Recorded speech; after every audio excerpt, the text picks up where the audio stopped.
निम्नलिखित में से प्रत्येक में 3 त्रिकोणमितीय अनुपातों में से एक दिया है, अन्य 2 अनुपातों को ज्ञात करें।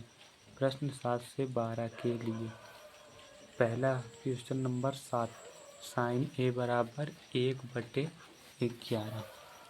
ये 1 हो जाएगा लंब और ये हो जाएगा कर्ण, क्योंकि साइन थीटा बराबर होता है लंब बटा कर्ण। आइए अब हम एक त्रिभुज बना रहे हैं। हम त्रिभुज बना लेते हैं। A B C. A B C में कोणे हम लोगों को दिया है, कोणे बराबर लंब बटा कर्ण। कोणे के सामने की भुजा एक लंब और ये 11 कर्ण, 11 कर्ण, एक लंब। हम लोगों को आधार याद करना है, ये भुजा हम लोगों को ज्ञात करनी है। तो ये हो जाएगी, ये हो गया लंब, लंब, सॉरी गलती से लिखा है लंब। ये हो जाएगा आधार और ये हो जाएगा कर्ण, जैसा आप लोग जानते हैं, हमारी वीडियोस को देख रहे होंगे तो। अब हो जाता है कर्ण का स्क्वायर बराबर लंब का स्क्वायर प्लस आधार का स्क्वायर। कर्ण का स्क्वायर हम लोग कर्ण को के लिखते हैं, ये इधर लंब हो गया, इसको एल लिखते हैं, आधार को ए लिखते हैं। तो कर्ण स्क्वायर मतलब के का स्क्वायर बराबर लंब एल, लंब इसके सामने की भुजा 1 है तो 1 रख दे रहे हैं, 1 का स्क्वायर प्लस आधार हम लोग को ज्ञात करना है क्वेश्चन मार्क का स्क्वायर। अब हम लोग का कर्ण दिया है 11, 11 का स्क्वायर बराबर 1, 1 का स्क्वायर 1 होता है प्लस क्वेश्चन मार्क का स्क्वायर।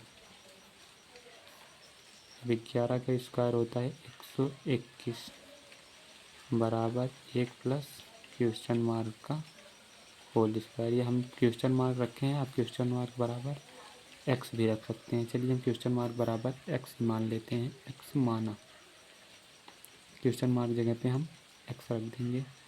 121 माइनस 1 बराबर क्वेश्चन मार्क को हमने एक्स माना है तो हम एक्स स्क्वायर, 120 बराबर एक्स स्क्वायर। अब एक्स बराबर ये हो जाएगा अंडर रूट में 120। अब 120 का अंडर रूट निकालने के लिए 120 को ऐसे लिखिए, फिर ये काटिए आप, जैसे आप 2 से काटेंगे 60, 30, 15, फिर आप 3 से काट लीजिए 5, फिर 5। अब 2 के पेयर बनाइए, एक पेयर ये बन जाएगा और बाकी कोई नहीं बचेगा बनेगा।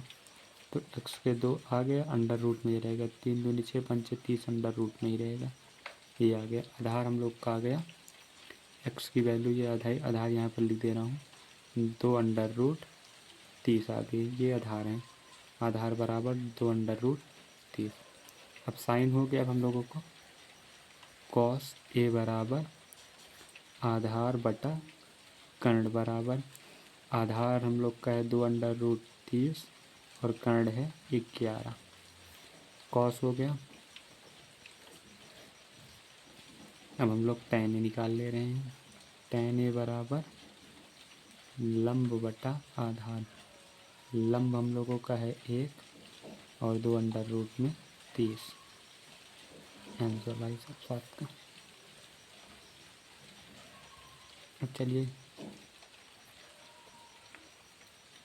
क्वेश्चन नंबर 8, कॉस बी बराबर दिया है 12/13, इसकी वैल्यू होती है आधार बटा कर्ण, आधार बटा कर्ण, 12 आधार 13 कर्ण। आइए हम एक त्रिभुज बनाते हैं, पहले एक त्रिभुज बनाते हैं जिसमें रहेगा A B C, A B C पर ये समकोण रहेगा। अब कोण हम लोगों को बी दिया ही है, तो इसके सामने की भुजा, कोण बी के सामने की भुजा ये लंब, ये इसके बाजू की भुजा आधार और ये कर्ण। चलिए 12 दिया है आधार, आधार बराबर 12, तो हम यहाँ पर 12 लिख देते हैं, ये आधार हो गया 12। कर्ण दिया है 13, कर्ण बराबर 13। अब हम लोगों को लंब बराबर ज्ञात करना है, तो हम इसको x मान ले रहे हैं, x माना, लंब को x हमने मान लिया। चलिए यहाँ पर होता है कर्ण स्क्वायर बराबर लंब का स्क्वायर प्लस आधार का स्क्वायर, कर्ण को हम लोग के बोलते हैं, आधार को a, लंब को l। तो यहाँ पर कर्ण स्क्वायर हम लोग को दिया है, कर्ण को हम लोग 13 का स्क्वायर रख देंगे, लंब हम लोगों को याद करना है, उसको x माने है तो हम लोग x का स्क्वायर कर देंगे, प्लस आधार हम लोग को दिया है 12 का होल स्क्वायर। तो 13 का स्क्वायर 169 मतलब 169 होता है, बराबर x स्क्वायर प्लस 12 का स्क्वायर 144। अब 169 माइनस 144 बराबर x स्क्वायर। तो 144 में से 169 घटाएंगे तो 9 में से 4 गया 5, 6 में से 4 गया 2, 25 एक्स स्क्वायर। एक्स बराबर आ जाएगा 5, तो एक्स की वैल्यू 5, हम लोग का लंब आ गया है 5। चलिए अब हम कॉस दिया है, हम लोग साइन बी बराबर लंब, इसके सामने की भुजा लंब, साइन लंब बटा कर्ण बराबर, लंब बराबर 5, कर्ण बराबर 13।